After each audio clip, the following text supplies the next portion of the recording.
Hello friends, power plant with Rahul में आपका स्वागत है। इस वीडियो में हम लोग सेंट्रीफ्यूगल सेपरेशन सिस्टम के बारे में डिटेल से पढ़ेंगे कि सेंट्रीफ्यूगल सेपरेशन सिस्टम क्या होता है, इसमें क्या क्या कंपोनेंट्स है, उस कंपोनेंट का क्या फंक्शंस है, इसके बारे में हम लोग डिटेल से स्टडी करेंगे।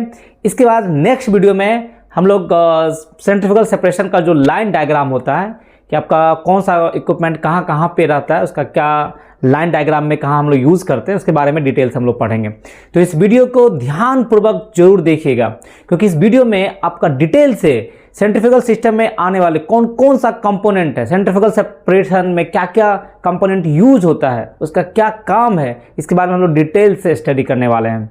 तो इस वीडियो को लास्ट तक देखें, आपके लिए काफ़ी इंफॉर्मेटिव रहने वाला है। और वीडियो अगर पसंद आए तो लाइक, सब्सक्राइब और शेयर करना ना भूलें।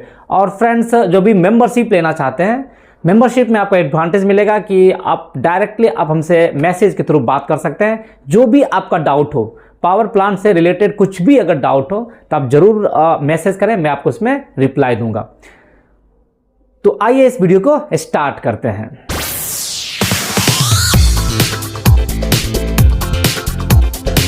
Friend, the purpose of separation क्या है, हम लोग सेंट्रीफ्यूज का यूज करते क्यों हैं, ठीक है। तो मेन जो हम लोग सेंट्रीफ्यूज यूज करने के पीछे जो मेन मोटिव रहता है फ्रेंड्स, कि to free a liquid of solid particles. जहां पे आप ऑयल जैसे यूज कर रहे हैं, तो ऑयल आपका क्या होता है, जैसे आप टर्बाइन लूब ऑयल सिस्टम में ऑयल क्या होता है कि आपका बियरिंग में जाता है। तो बियरिंग में मान लीजिए कि कुछ वगैरह अगर डस्ट वगैरह है या सॉलिड पार्टिकल उस ऑयल में मिक्स हो जाता है या मॉइस्चर ही मिक्स हो जाता है, तो उसको रिमूव करना होता है ताकि ऑयल प्रॉपर ढंग से वर्क कर सके। अगर ऑयल में इम्प्योरिटीज रहेगा तो ऑयल का जो प्रॉपर फंक्शंस जो होता है, उसका ऑयल का प्रॉपर्टीज जो होता है वो डिटोरिएट हो जाता है, ऑयल आपका सही ढंग से काम नहीं कर पाता है। तो उस ऑयल में जो भी सॉलिड पार्टिकल्स होता है उसको रिमूव करना होता है, ठीक है। To separate two mutually insoluble liquid with different densities. जैसे अगर ऑयल में कुछ ऐसा लिक्विड मिक्स हो गया जो इनसॉल्युबल लिक्विड है, बट दोनों का अलग अलग डेंसिटीज है, उस लिक्विड को भी आपको सेपरेट करना है, साथ ही साथ removing any solid particle present at the same time, ठीक है। जैसे आपका ऑयल है, ऑयल में अगर मॉइस्चर आ गया या कोई सॉलिड पार्टिकल, रस्ट, डस्ट वगैरह आ गया या एनी अदर इम्प्योरिटीज आ गया, तो सबको रिमूव करना है, ठीक है। तो इसको रिमूव करने के लिए हम लोग सेंट्रीफ्यूज सिस्टम का यूज करते हैं। ऑयल में अगर कुछ सेपरेशन करना था तो पहले हम लोग यूज़ करते हैं किसका, सेपरेशन बाय ग्रेविटी का। फिर उसके बाद आपका सेंट्रीफ्यूगल सेपरेशन है। देखिए सेपरेशन बाय ग्रेविटी क्या है, a liquid mixture in a stationary bowl will clear slowly as the heavier particle in the liquid mixture settle to the bottom या sink to the bottom under the influence of gravity. जैसे अगर मान लें कि आपका liquid mixture है, उसमें अगर कुछ इम्प्योरिटीज़ है, तो जो भी उसमें हैवियर पार्टिकल होगा under the influence of gravity, वो कुछ समय के बाद, एक उसमें टाइम लगता है, एक टाइम के बाद धीरे धीरे आपका बॉटम में सिंक हो जाता है और लाइटर लिक्विड जो होता है वो आपका ऊपर की तरफ शिफ्ट करता है। तो हैवियर डेंसिटी वाला जो है वो नीचे आपका आ जाता है, नीचे आपका सिंक करेगा, और जो लाइटर होता है वो ऊपर जो है फ्लोट करता है। इसमें लाइटर लिक्विड आपका राइज करेगा और जो हैवियर पार्टिकल्स है या सॉलिड पार्टिकल्स है क्या होगा, वो आपका सिंक टू द बॉटम होता है। इस प्रकार से आपका सेपरेशन हो जाता है। बट सेपरेशन बाय ग्रेविटी में आपको टाइम देना होता है, बहुत सारा टाइम लग जाता है, वो धीरे धीरे आपका सेटल करता है, ठीक है। तो इसको रिप्लेस किया है आपका सेंट्रीफ्यूगल सेपरेशन। सेंट्रीफ्यूगल सेपरेशन में क्या होता है, इन ए रैपिडली रोटेटिंग बॉल, एक आपका रैपिडली रोटेटिंग बॉल होता है, a force of gravity is replaced by the centrifugal force which is 1000 times greater than आपका फोर्स ऑफ ग्रेविटी होता है। सेंट्रीफ्यूगल फोर्स का जो वैल्यू होता है वो ग्रेविटेशनल फोर्स से कहीं ज़्यादा होता है। तो इसमें आपका सेडिमेंटेशन एंड सेपरेशन कंटिन्यूसली होता रहता है, तुरंत आपका सेपरेट हो जाता है। जबकि आपका सेपरेशन बाय ग्रेविटी में आपको टाइम लगता है, आपका 2, 3, 4, 5 घंटा तक लग सकता है। बट सेंट्रीफ्यूगल सेपरेशन आपका क्विक सेपरेशन हो जाता है। आपका रोटेटिंग बॉल में आपका लिक्विड आता है, हैवियर पार्टिकल है, उसमें सेंट्रीफ्यूगल फोर्स ज़्यादा लगेगा, जो लाइट पार्टिकल है उसका सेंट्रीफ्यूगल फोर्स कम लगता है, तो आपका लाइटर पार्टिकल सेंटर की तरफ आ जाएगा और हैवियर पार्टिकल आपका due to the high centrifugal force आपका बाहर आउटर बाउंड्री की तरफ चला जाएगा। तो इस प्रकार से आपका सेपरेट हो जाता है, बहुत ही क्विक टाइम में आपका सेपरेशन हो जाता है। तो friend, factors influencing the separation result, जो आपका ऑयल में इम्प्यूरिटीज़ वगैरह रहता है, चाहे वो सॉलिड कंटेंट हो या आपका मॉइस्चर्स हो, रस्ट हो, डर्ट हो, उसका जो ऑयल से जो सेपरेशन होता है वो बहुत सारे फैक्टर्स पे डिपेंड करता है। तो उसको हम लोग देखते हैं कि factor influencing the separation result. First जो इंपॉर्टेंट फैक्टर है आपका सेपरेशन टेम्परेचर। सेपरेशन टेम्परेचर किस प्रकार से सेपरेशन कैपेसिटी को इन्फ्लुएंस करता है, इसको हम लोग देखते हैं। देखिए, a higher temperature will normally increase the separation capacity. अगर आपका हायर टेम्परेचर है ऑयल का या प्रोसेस फ्लूइड का, लिक्विड का, तो उसका सेपरेशन कैपेसिटी इंक्रीज हो जाता है। देखिए, the temperature influences the oil viscosity and the density and it should be kept constant through out the separation process. देखिए, टेम्परेचर क्या करता है कि आपका विस्कोसिटी को अफेक्ट करता है एंड डेंसिटी को अफेक्ट करता है, ठीक है। और सेपरेशन प्रोसेस के दौरान आपका टेम्परेचर कांस्टेंट होना चाहिए। इसलिए आप फ्रेंड सेंट्रीफ्यूज सिस्टम में एक हीटर का प्रोविज़न दिया रहता है। उस हीटर का मेनली काम होता है कि ऑयल के टेम्परेचर को 60 से 65 डिग्री सेल्सियस मेंटेन करना, ताकि आपका सेपरेशन एफिशिएंसी आपको ज़्यादा मिले, इम्प्यूरिटीज़ ऑयल से आसानी से सेपरेट हो जाए। तो फर्स्ट आपका फैक्टर है सेपरेशन टेम्परेचर, ठीक है। सेकंड आपका विस्कोसिटी। देखिए, low viscosity facilitates separation process and viscosity can be reduce by heating. देखिए, विस्कोसिटी क्या होता है? विस्कोसिटी मतलब होता है रेसिस्टेंस टू फ्लो। अगर हाईली विस्कस है तो फ्लो ही नहीं करेगा, तो सेपरेशन प्रोसेस आसानी से नहीं हो पाता है। अगर आप विस्कोसिटी को लो रखते हैं तो आसानी से आपका सेपरेशन हो जाता है। तो विस्कोसिटी को कम करने के लिए हम लोग क्या करते हैं? हीटिंग कर देते हैं, तो उससे आपका विस्कोसिटी इंक्रीज हो जाता है, आपका विस्कोसिटी कम हो जाता है। फ्रेंड, थर्ड पॉइंट है आपका डेंसिटी डिफरेंसेस। देखिए, the greater the density difference between the two liquid, easier the separation process and the density difference can be increased by heating. देखिए, अगर दो लिक्विड को आपस में सेपरेट करना हो तो जितना ज़्यादा density difference between the two liquid होगा उतना आसानी से आपका सेपरेशन हो जाएगा। अगर डेंसिटी डिफरेंस बहुत ही कम होगा तो सेपरेशन आसानी से नहीं होता है। तो डेंसिटी डिफरेंस को इंक्रीज करने के लिए क्या होता है कि हम लोग हीटिंग करते हैं। तो हीट करने से क्या होता है कि किसी लिक्विड का डेंसिटी ज़्यादा इंक्रीज करता है, किसी का आपका कम इंक्रीज करता है।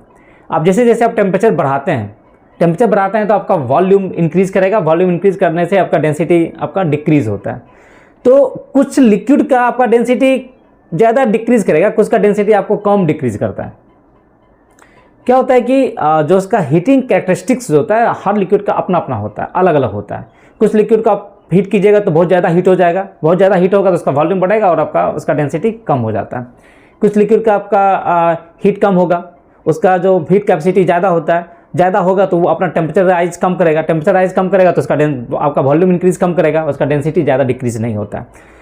तो क्या होता है कि आप इसको हीट करने से दोनों लिक्विड के बीच का डेंसिटी डिफरेंस आप इंक्रीज कर रहे हैं, और जितना ज़्यादा डेंसिटी डिफरेंस होगा उतना सेपरेशन प्रोसेस में आसानी होता है। क्यों कि जब आप सेंट्रीफ्यूगल सेपरेशन सिस्टम में जाते हैं तो अगर ज़्यादा डेंसिटी मतलब क्या होगा, उसका हेवियर पार्टिकल होगा तो उसमें सेंट्रीफ्यूगल फोर्स ज़्यादा लगेगा, तो वो आउटर बाउंड्री की तरफ जाएगा। और लाइट लिक्विड क्या होगा, जिसका डेंसिटी आपका बहुत ही कम है, मतलब आपका लाइट लिक्विड है, तो क्या होगा, आपका सेंटर पे आएगा, तो आसानी से आपका सेपरेट हो जाता है।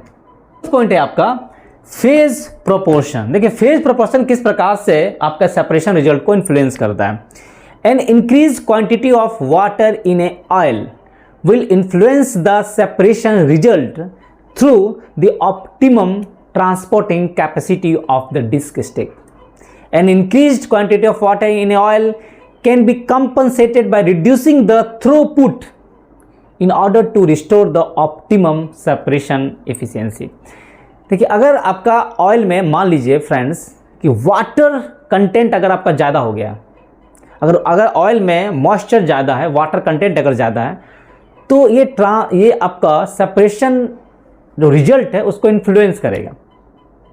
आपका एक डिस्क स्टेक होता है, डिस्क स्टेक में बहुत सारा आपका डिस्क रहता है उसमें, और वो आपका रोटेट करता है, तो डिस्क स्टेक के थ्रू आपका सेपरेशन होता है। बट अगर ऑयल में वाटर कंटेंट अगर ज़्यादा रहेगा तो सेपरेशन इफिशिएंसी जो होता है डिस्क स्टेक के द्वारा जो सेपरेशन इफिशिएंसी होता है वो आपका इन्फ्लुएंस हो जाएगा, आपका सेपरेशन सही से रिजल्ट आपको नहीं मिलेगा। तो इसके सेपरेशन इफिशिएंसी को इंक्रीज करने के लिए हम लोग क्या करते हैं कि थ्रोपुट टाइम को रिड्यूस करते हैं। फ्रेंड, थ्रोपुट टाइम क्या होता है?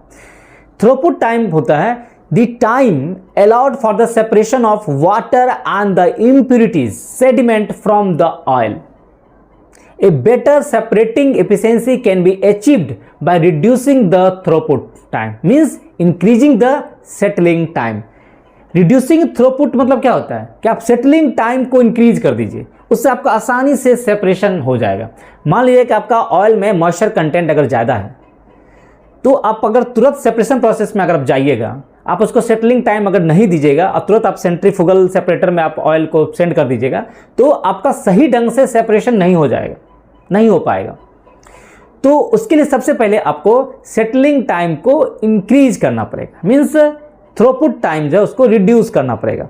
क्या होता है इसमें कि जैसे आपका मतलब ऑयल में आपका मॉइस्चर ज़्यादा है, वाटर कंटेंट अगर ज़्यादा है, पहले उसको एक आपको टैंक में रखिए। टैंक में क्या होता है कि वाटर हैवियर होता है as compare to the oil, तो वाटर आपका नीचे में सेटल हो जाएगा। आप थोड़ा सा उसको टाइम दीजिएगा, हाफ एन आवर, 1 घंटा, तो आपका वाटर जो होता है वो नीचे सेटल हो जाएगा और ऑयल आपका ऊपर में आ जाएगा। तो आप क्या कीजिएगा, तो आप टैंक को थोड़ा ड्रेन कर दीजिए। टैंक को आप ड्रेन कीजिएगा तो क्या होगा कि जो भी आपका मॉइस्चर था, जो भी वाटर था, वो आपका ड्रेन हो जाएगा।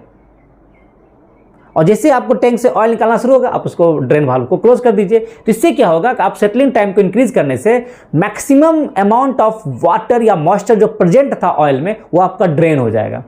अब आपका water content in the oil कम होगा, जो कि आपको सेपरेशन प्रोसेस के थ्रू आपका निकल जाएगा।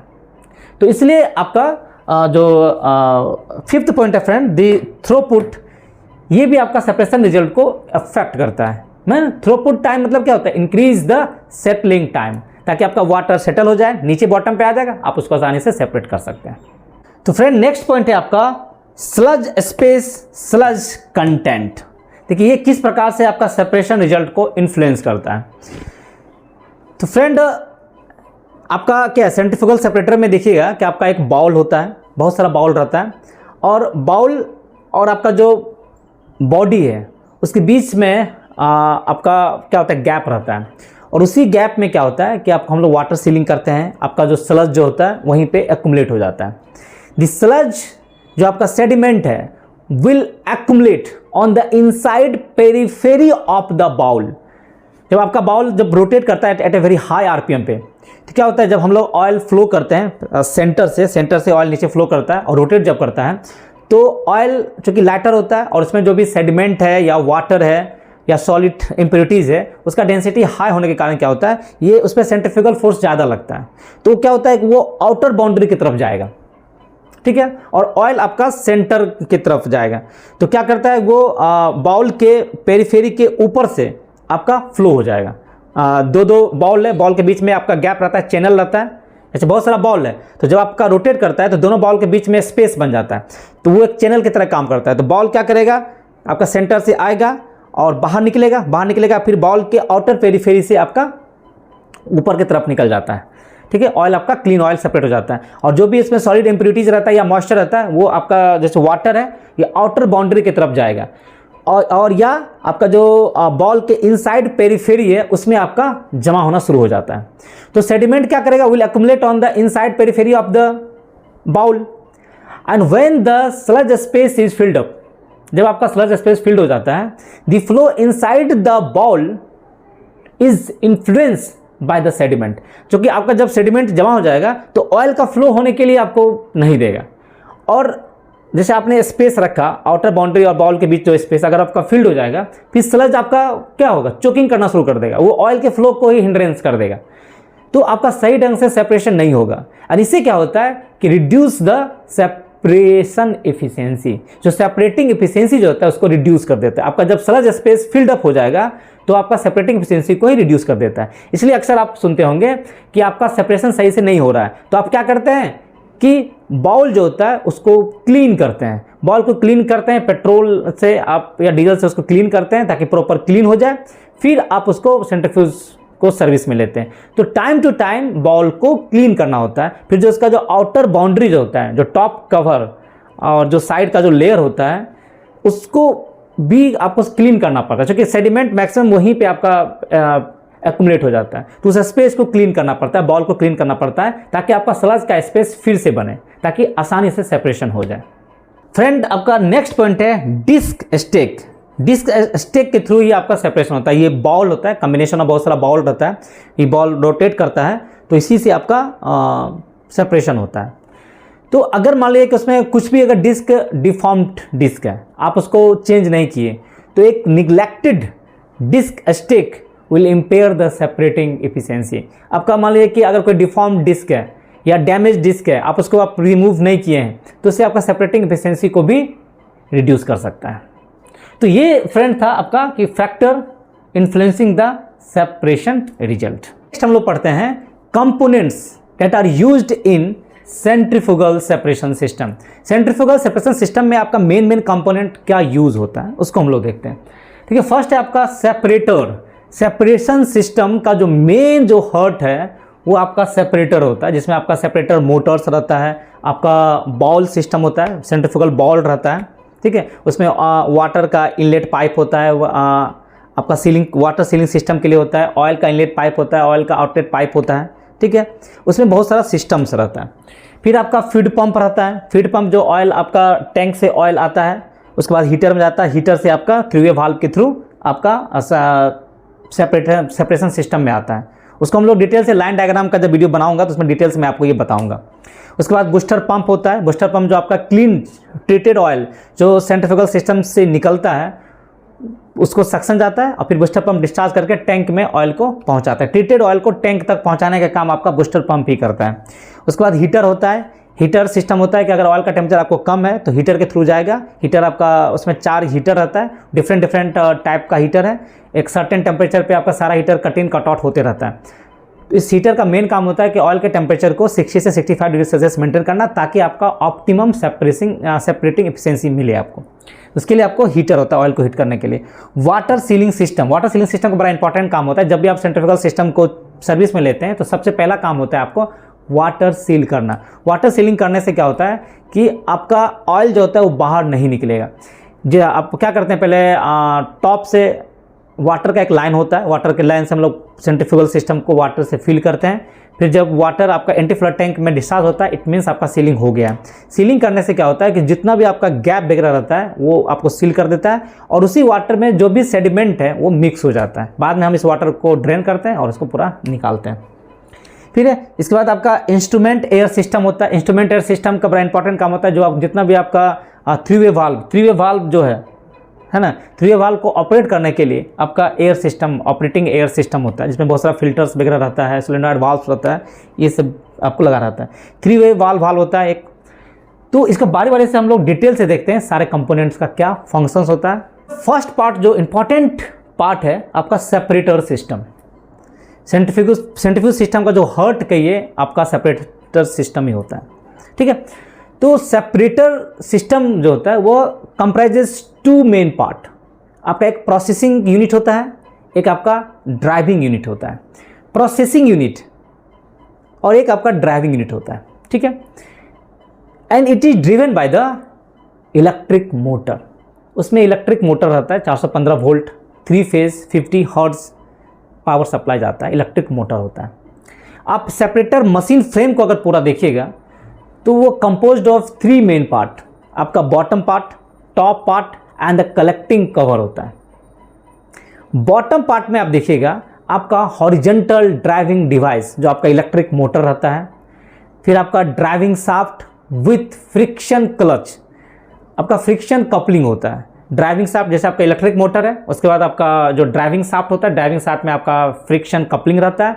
फिर आप एक वार्म गियर होता है, वार्म गियर के बाद आपका एक वर्टिकल स्पिंडल होता है। फिर bottom part also contains A oil bath for the worm wheel और वर्टिकल स्पिंडल में आपका थ्रेड बना रहता है। जब रोटेट करता है तो थोड़ा बहुत हीट जनरेट होता है, तो उसको कूलिंग करने के लिए, वार्म व्हील को लुब्रिकेशन प्रोवाइड करने के लिए, उसको कूल रखने के लिए एक ऑयल बाथ सिस्टम होता है।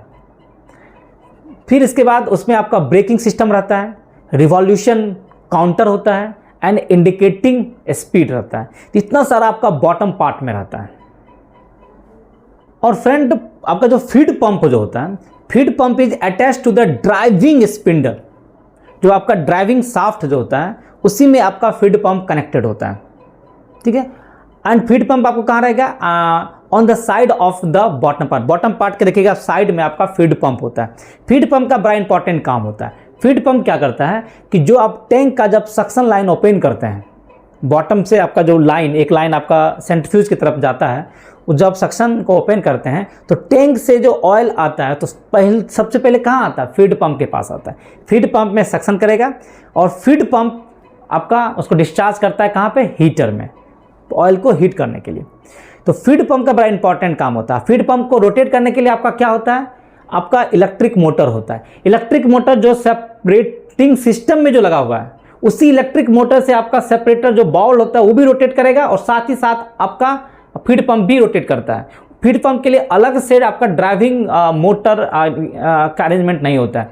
कहीं कहीं आपका क्या होता है कि फीड पंप आपका सेपरेटर मोटर में कनेक्टेड नहीं रहता है, उसके लिए अलग से इलेक्ट्रिक मोटर का अरेंजमेंट रहता है। लेकिन मैक्सिमम जगह आप देखिएगा कि फीड पंप के जो है वो सेंट्रीफ्यूज फ्रेम से ही कनेक्टेड रहता है। तो इलेक्ट्रिक मोटर, एक ही इलेक्ट्रिक मोटर से आपका बॉल भी रोटेट करता है थ्रू द वर्टिकल स्पिंडल और ड्राइविंग शाफ्ट से आपका फीड पंप रोटेट करता है। The frame top part and the collecting cover contains the processing unit of the separator. जो आपका टॉप कवर जो होता है, टॉप कवर और उसका जो ऊपर से आपका जो कलेक्टिंग कवर होता है, वो दोनों के अंदर आपका क्या रहता है? बीच में प्रोसेसिंग यूनिट होता है ऑफ द सेपरेटर का। सेपरेटर का प्रोसेसिंग यूनिट में क्या होता है? आपका जो डिस्क स्टेक है, जो आपका बाउल जिसको बोलते हैं, बहुत सारा बाउल्स रहता है, वो आपका बाउल सेंटर में रहता है। और फ्रेंड टॉप पार्ट में ही दिखेगा कि आपका ऑयल इनलेट पाइप रहता है, ऑयल आउटलेट पाइप होता है, वाटर सीलिंग के लिए भी एक लाइन होता है, वो आपका टॉप में ही 3 लाइन आप देखिएगा। 2 लाइन एक ऑयल इनलेट का होगा, एक ऑयल आउटलेट होता है, एक वाटर सीलिंग के लिए जो जाता है वो सप्लाई लाइन होता है, ठीक है फ्रेंड्स। ये आपका टॉप पार्ट में हो गया। ये ऑयल जो होता है separation through the separator bowl के थ्रू ऑयल लिक्विड आपका सेपरेट होता है। ये जो सेपरेटर बॉल जो होता है connected to the upper part of the vertical spindle. देखिए वर्टिकल स्पिंडल के अपर पार्ट में आपका सेपरेटर बॉल कनेक्टेड होता है and which rotate at a very high speed. Generally उसका स्पीड 8500 आरपीएम से 8600 आरपीएम के आसपास होता है। ठीक है, इसमें क्या होता है, देखिए पावर ट्रांसमिशन कैसे होता है इसको हम लोग समझिए कि जैसे आपका सबसे पहले इलेक्ट्रिक मोटर है। इलेक्ट्रिक मोटर का आरपीएम 1500 आरपीएम के आसपास होता है, ठीक है। 1500 आरपीएम में आपका मोटर रोटेट करता है। इस मोटर के जो आपका ड्राइविंग शाफ्ट है, इसमें आपका फ्रिक्शन कपलिंग होता है। फ्रिक्शन कपलिंग का हम लोग क्यों यूज़ करते हैं फ्रेंड? फ्रिक्शन क्लच क्या करता है, ensures the gentle start and acceleration. आपका जेंटल स्टार्ट एंड एक्सेलरेशन को इंश्योर करता है and prevent the loading on the worm wheel and the driving motor. आपका किसी कारण से मान लीजिए कि सेंट्रीफ्यूगल बाउल में अगर ओवरलोड आ गया तो ये ओवरलोड आपका वार्म व्हील एंड मोटर को ट्रांसफर नहीं करने देता है, उसको ये बचाता है। तो जेंटल स्टार्ट आपको दे दिया, आपको स्मूथ एक्सेलरेशन प्रोवाइड करता है and overload on the worm wheel and the motor से बचाता है। आपका जैसे आपका इलेक्ट्रिक मोटर हो गया, इलेक्ट्रिक मोटर के बाद आपका ड्राइविंग शाफ्ट में आपका फ्रिक्शन कपलिंग हो गया। फ्रिक्शन कपलिंग के बाद उसी शाफ्ट में आपका वार्म गियर रहता है। वार्म गियर है, वार्म गियर जो होता है एक वर्टिकल स्पिंडल से कनेक्टेड रहता है through the warm. Vertical spindle है, उसमें भी वार्म बना रहता है, तो वो वार्म एंड वार्म व्हील आपस में कनेक्टेड रहता है। वार्म व्हील के शाफ्ट, हॉरिजॉन्टल शाफ्ट में ही आपका फीड पंप कनेक्टेड रहता है, ठीक है। तो इस प्रकार से अरेंजमेंट है आपका कि इलेक्ट्रिक मोटर हॉरिजॉन्टल में, इलेक्ट्रिक मोटर, उसके बाद फ्रिक्शन कपलिंग के बाद उसी शाफ्ट में आपका वार्म व्हील है। वार्म व्हील से जो शाफ्ट फिर आगे जो निकला उसी में आपका फीड पंप कनेक्टेड रहता है। वार्म व्हील जो होता है थ्रू द वार्म आपका वर्टिकल स्पिंडल के साथ कनेक्टेड रहता है और उसी वर्टिकल स्पिंडल के अपर पार्ट में आपका सेपरेटर बॉल कनेक्टेड रहता है, ठीक है। तो जैसे आपका इलेक्ट्रिक मोटर का आरपीएम कितना रहता है, 1500 आरपीएम रहता है और ये जो वार्म व्हील है अनवार्म, इसका गियर रेशियो जनरली 40:7 रहता है। Means the bowl will rotate at a very high speed as compare to the motor's RPM. जैसे मोटर का आरपीएम आपका 1500 है, लेकिन वो रोटेट कर रहा है आपका 8600 8500 में। तो ये थ्रू द गियर रेशियो क्या करता है, स्पीड को ट्रांसफर करता है और उसका आरपीएम बढ़ा देता है। 40:7 का रेशियो रहता है, तो आपका मोटर का आरपीएम 1500, उसका आरपीएम आपको 8500 8600 के आसपास रहता है। तो वेरी हाई स्पीड में आपका सेंट्रीफ्यूगल बॉल रोटेट करता है और due to the high RPM centrifugal bowl कहाँ पे रहा है फ्रेंड, आपका जो टॉप कवर और जो कलेक्टिंग कवर के बीच में रहता है, ठीक है। उसमें जो बीच में जो स्पेस है उसी स्पेस में आपका रोटेट करता है। तो चूंकि हायर आरपीएम पे आपका बॉल रोटेट करता है, इसलिए आपका सेंट्रीफ्यूगल फोर्स ज़्यादा लगेगा। सेंट्रीफ्यूगल फोर्स ज़्यादा लगने से जो हैवियर पार्टिकल होगा वो बाहर की तरफ चला जाएगा और लैटरल पार्टिकल आपका सेंटर में आपका रहता है, ठीक है। तो इस प्रकार से आपका सेपरेशन होता है। तो ये फ्रेंड जो वर्टिकल स्पिंडल है, वर्टिकल स्पिंडल में ही आपका बॉल कनेक्टेड रहता है। तो to reduce the bearing and the transmission of the ball vibration to the frame and the foundation, the top bearing of the ball spindle is mounted in a spring casing। आपका एक spring casing रहता है। Spring casing में क्या होता है, जैसे आपका ये वर्टिकल स्पिंडल है और ये बहुत हाई आरपीएम पे रोटेट करता है, जिससे आपका बॉल में जो वाइब्रेशन होगा वो आपका वर्टिकल स्पिंडल के थ्रू आपका फ्रेम एंड फाउंडेशन में जाएगा। तो पूरा आपका फ्रेम फाउंडेशन रोटेट वाइब्रेट करने लगता है। उसको बचाने के लिए क्या होता है कि वर्टिकल स्पिंडल को बियरिंग लगा देता है टॉप में, यहाँ पे बियरिंग स्पायरल एक स्प्रिंग केसिंग रहता है। स्प्रिंग केसिंग में आपका बियरिंग और उसी में आपका ये शाफ्ट रोटेट करता है। तो जैसे शाफ्ट आपका रोटेट करता है वर्टिकल स्पिंडल, तो ये बियरिंग के सपोर्ट में आपका रहता है ताकि आपका वाइब्रेशन नीचे ट्रांसफर ना कर सके, ठीक है। वार्म व्हील को लुब्रिकेशन प्रोवाइड करने के लिए ऑयल बाथ रहता है। ऑयल बाथ है आपका बॉटम पार्ट में ही आपका ऑयल बाथ रहता है for the lubrication system of the worm wheel. Friend आपका सेपरेटर किस प्रकार से वर्क करता है, जो प्रोसेसिंग यूनिट है इसको हम लोग देखते हैं।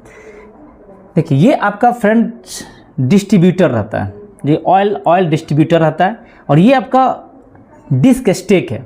It is formed by number of bowl disc. यहाँ पे ये आपका बहुत सारा बॉल डिस्क रहता है, बहुत सारा बॉल डिस्क रहता है जो एक के ऊपर दूसरा माउंटेड रहता है, ठीक है। ये आपका बॉल डिस्क है। ये आपका वर्टिकल स्पिंडल है। वर्टिकल स्पिंडल के अपर पार्ट में आपका बॉल डिस्क माउंटेड रहता है, जो डिस्क स्टेक है वो आपका माउंटेड रहता है। यहाँ से ऑयल आपका इनलेट होता है थ्रू द इनलेट पाइप। ये आपका अनट्रीटेड ऑयल है, जो जिस ऑयल को आपको ट्रीट करना है ये ऑयल आपको यहाँ पे इंटर करता है। तो untreated oil is fed into the ball through the inlet pipe. Inlet pipe से आपका ऑयल इंटर करता है and it flow via the distributor. ये डिस्ट्रीब्यूटर के थ्रू ये ऑयल नीचे आता है और ये डिस्ट्रीब्यूटर में आपका होल रहता है। इधर भी आपका होल है, ये होल है। ये होल जो होता है आपका जितना भी डिस्क है, डिस्क स्टिक है, सब में आपका होल रहता है बना हुआ, सब में आपका होल रहता है बना हुआ। तो when the oil reaches the hole of the distributor it will rise through the inter space formed by the disc stick.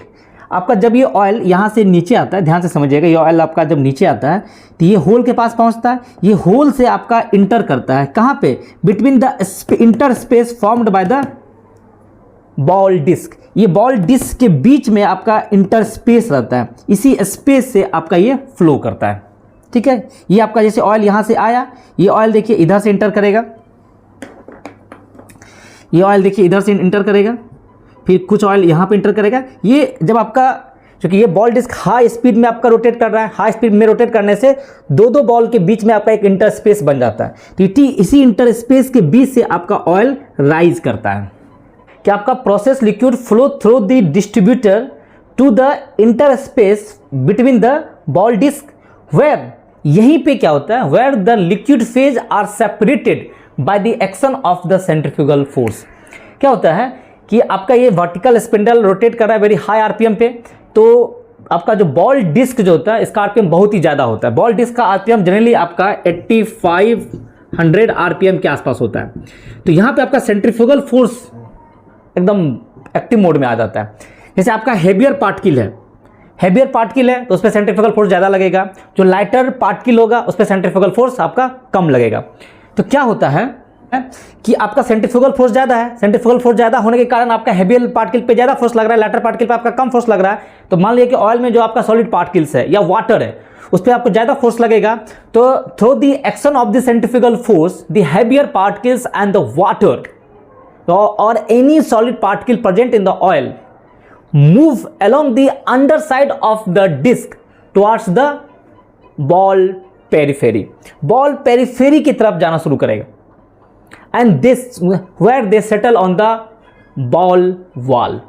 क्या होता है, जैसे यहाँ पे ऑयल है, यहाँ पे जैसे मान लीजिए ऑयल है, तो ऑयल लैटर होता है, तो ये मूव करेगा टुवर्ड्स द सेंटर, तो जैसे रोटेट कर रहा है तो ये ऑयल टुवर्ड्स द सेंटर जाने की और कोशिश करेगा। ये ऑयल जो होता है सेंटर की तरफ जाने का कोशिश करेगा, और इस ऑयल में जो भी हैवी पार्टिकल है या सॉलिड पार्टिकल्स है या मॉइस्चर है वो आपका इधर की ओर मूव करना शुरू करेगा, इधर की ओर मूव करना शुरू करेगा। मान लीजिए मैं आपको ड्राइंग से बताता हूँ कि मान लीजिए कि आपका वाटर पार्टिकल्स है, तो वाटर पार्टिकल को आउटर द सेंटर फोर्स लगेगा, बाहर की तरफ उसको फेंकेगा, कि बाहर की तरफ फेंकना इसको शुरू करेगा। तो क्या करेगा, आपका यहाँ पे आपका वाटर है, यहाँ तो आपने पहले ही आपने यहाँ पे सीलिंग प्रोवाइड कर दिया था, तो ये वाटर में जाके आपको मिक्सिंग होना शुरू हो जाएगा। जो भी सलज है ये यहाँ पे मिक्सिंग हो जाएगा, और इस वॉल के अंडर साइड में जो वॉल है वहाँ पे आपको डिपोजिट होना शुरू हो जाएगा, यहाँ पे डिपोजिट होना शुरू हो जाएगा यहाँ पे। ठीक है, जितना भी आपका क्या करेगा, heavier particles move under side of the disc towards the wall periphery, wall का जो वॉल है वॉल के अंदर में फ्लो करेगा, और इसका जो अंदर का जो पेरिफेरी है वहाँ पे जाके चिपक जाएगा, सेटल हो जाता है। तो यहाँ पे जाके देखिएगा इस जगह आपका वो सेटल हो जाएगा, इस जगह आपका सेटल हो जाएगा, और कुछ आपका वाटर में जाके मिक्स हो जाता है। ठीक है, और जो आपका ये ऑयल है जो कि आपका लाइटर है, ये टुवर्ड्स द सेंटर जाना चाहेगा, यहाँ से भी वही होगा, टुवर्ड्स द सेंटर जाना चाहेगा, और जो भी सॉलिड पार्टिकल्स था वो इधर आपका वॉल में चिपक जाएगा, नहीं तो इधर आपका अंडर साइड वॉल में आपका चिपक जाएगा, और ये lighter liquid towards the centre move करेगा। मूव करने से क्या होता है कि यहाँ पे आपका गैप है, इसी गैप से आपका बाहर निकल जाएगा, इसी गैप से आपका ये बाहर निकल जाएगा, तो ये आपका ट्रीटेड ऑयल आउट होता है। और ये ट्रीटेड ऑयल आपका कहाँ जाएगा, बूस्टर पंप में जाता है, बूस्टर पंप से फिर इसको प्रेशर बढ़ा के टैंक में डिस्चार्ज कर दिया जाता है। प्रकार से आपका ऑयल से क्या होता है, जो भी सॉलिड पार्टिकल्स है या आपका डस्ट वगैरह है या आपका वाटर है वो आपका सेपरेट हो जाता है। तो यहाँ से सेंटर से आपका ऑयल इंटर करता है, और यहाँ से आपका क्या होता है, ऑयल ट्रीटेड ऑयल बाहर होता है। और जो भी आपका जैसे वाटर यहाँ पे सीलिंग प्रोवाइड किए हुए थे, यहाँ पे आपका आउटर पे वाटर है पूरा, तो इस वाटर में सॉलिड पार्टिकल मिक्स होता है। जब आपका सेंट्रीफ्यूज को आप बंद करते हैं तो यहाँ पे फिर से वाटर सीलिंग प्रोवाइड करके हम लोग क्या करते हैं, वाटर को बाहर निकाल देते हैं। तो वाटर आपका एंटी फ्लड टैंक में वाटर प्लस जो भी सलज है वो आपका स्टोर हो जाता है। क्लीनिंग द बॉल को आपको क्लीन करना है। देखिए क्यों क्लीन करना होता है कि separated sludge is accumulated on the inside surface of the separator bowl के इनसाइड सरफेस जो उसका पेरिफेरी वाला वॉल है, इस पे आपका सलज एक्युमुलेट हो जाता है, और धीरे धीरे एक्युमुलेट होते होते आपका जो ऑयल का फ्लो किसके बीच से हो रहा था फ्रेंड, दो आपका बॉल डिस्क था, उसके बीच में जो इंटरस्पेस था, उस जो चैनल बना रहा था उसके बीच से आपका ऑयल फ्लो हो रहा था। मान लीजिए कि आपका इनसाइड सरफेस पे आपका सलज एक्युमुलेट होते गया तो दोनों का जो इंटर स्पेस था उसको धीरे धीरे गैप को आपको क्लोज कर देगा। क्लोज करने से आपका ऑयल फ्लो नहीं होगा, ऑयल फ्लो नहीं होने से क्या होता है कि आपका सेपरेशन एफिशिएंसी आपका ड्रॉप कर जाएगा, अच्छे से आपका सेपरेट नहीं होगा। तो टाइम टू टाइम आपको बॉल को क्लीन करना पड़ता है, आप डीजल से उसको क्लीन कीजिए, क्योंकि जितना बॉल का इनर सरफेस क्लीन रहेगा उतना आपका ऑयल अच्छे से फ्लो होगा और सेपरेट होगा, क्योंकि आपको फ्लो होना जरूरी है। अगर ऑयल का फ्लो ही ना होगा फिर तो आपका सेपरेशन प्रोसेस ही रुक जाएगा। तो बॉल को टाइम टू टाइम आपको क्लीन करते रहना है। में ही आपका एक ब्रेक सिस्टम भी रहता है। देखिए ब्रेक सिस्टम बड़ा इंपॉर्टेंट काम है इसका। A separator is equipped with hand operated brake to be used when stopping the separator. Separator system में आपका एक हैंड ऑपरेटेड ब्रेक सिस्टम होता है, इसका यूज आपको करना है जब आपको सेपरेटर को स्टॉप करना है। The use of the brake system reduce the retardation time of the ball and the critical speed will thereby quickly passed। आप इससे क्या है कि जब आपको बॉल को तुरंत स्टॉप करना है तो उसका रिटार्डेशन टाइम को आप रिड्यूस कर सकते हैं। ऐसे जनरली क्या है उसका कि अगर आप ब्रेक का यूज़ नहीं करते हैं तो 6 मिनट के बाद स्टॉप होता है। अगर आप ब्रेक का यूज़ करते हैं तो क्या होता है, यह 2 मिनट से 5 मिनट के अंदर ही आपका स्टॉप हो जाता है। ठीक है, ब्रेक सिस्टम में जो लाइनिंग रहता है will act on the outer body of the ball के आउटर बॉडी पे ब्रेक लगाता है, ब्रेक लाइनिंग एक्ट करेगा और बॉल के स्पीड को तुरंत रिड्यूस कर देता है। इससे आपको क्या फ़ायदा मिला कि जब आपको when you have to stop the bowl in a quick succession of the time, then आप ब्रेकिंग सिस्टम को अप्लाई कीजिए, इससे आपका तुरंत बॉल का आरपीएम कम हो जाएगा और स्टॉप हो जाता है। दूसरा कि critical speed will be passed quickly, आप क्रिटिकल स्पीड को क्विकली पास कर सकते हैं, तो इसलिए आपका हैंड ऑपरेटेड ब्रेकिंग सिस्टम दिया रहता है। फ्रेंड्स, सेपरेटर में आपको एक रिवॉल्यूशन काउंटर होता है, रिवॉल्यूशन काउंटर। देखिए इसका क्या इंपॉर्टेंट फंक्शंस है। The revolution counter indicate the speed of separator. Revolution counter आपको इंडिकेट करता है सेपरेटर का speed and is driven from the worm wheel shaft. आपका जो फ्रेंड वार्म व्हील शाफ्ट था उसी से ये रोटेट होता है। The correct speed of the separator bowl is needed to achieve the best separating results and for the reason of safety. आपका जो रिवॉल्यूशन काउंटर का जो स्पीड रहता है जनरली आपका 71 से 75 आरपीएम के आसपास होता है। अगर आपका गियर रेशियो 40:7 है, अगर 43:7 रहेगा तो थोड़ा इसका स्पीड और आपका बढ़ जाएगा। तो ये रिवॉल्यूशन काउंटर इंडिकेट करता है आपका simply the speed of the separator. आपका एक फ्रंट सेपरेटर में आपका एक साइड ग्लास लगा रहता है। Side glass shows the level of oil in the warm gear housing. Warm gear housing में आपका ऑयल लेवल, ऑयल बाथ होता है, तो उस ऑयल लेवल को देखने के लिए आपका एक साइड ग्लास होता है। ठीक है, क्योंकि वार्म व्हील को लुब्रिकेशन सिस्टम प्रोवाइड करने के लिए या ड्राइविंग शाफ्ट को लुब्रिकेशन सिस्टम प्रोवाइड करने के लिए आपका एक ऑयल बाथ होता है। तो ऑयल बाथ में ऑयल लेवल कितना है उसको देखने के लिए आपका साइड ग्लास लगा रहता है। तो फ्रेंड, इस पार्ट में आपने देखा कि सेंट्रीफ्यूज सिस्टम क्या होता है, सेपरेशन सिस्टम किस किस फैक्टर पे डिपेंड करता है, सेपरेटर मोटर्स कहाँ पे लगा रहता है, बूस्टर पंप का क्या काम होता है, फीड पंप का क्या काम होता है, हीटर का काम क्या होता है, वाटर सीलिंग सिस्टम का क्या इंपॉर्टेंट काम होता है, और आपका सेपरेटर में आपका क्या क्या मेन कंपोनेंट रहता है, आपका ब्रेक सिस्टम कहाँ पे रहता है, आपका किस प्रकार से पावर का ट्रांसफर होता है through the friction clutch, warm wheel का क्या काम है, वर्टिकल स्पिंडल में आपका क्या माउंटेड रहता है, तो सारा डिटेल मैंने आपको इसमें बताने का कोशिश किया। अगर कुछ भी डाउट रहे तो जरूर कमेंट कीजिए, मैं आपको कमेंट में रिप्लाई दूंगा। और वीडियो अगर पसंद आए तो लाइक, सब्सक्राइब और शेयर करना ना भूलें। नेक्स्ट पार्ट में हम लोग line diagram of centrifuge system के बारे में डिटेल से स्टडी करेंगे। Thank you.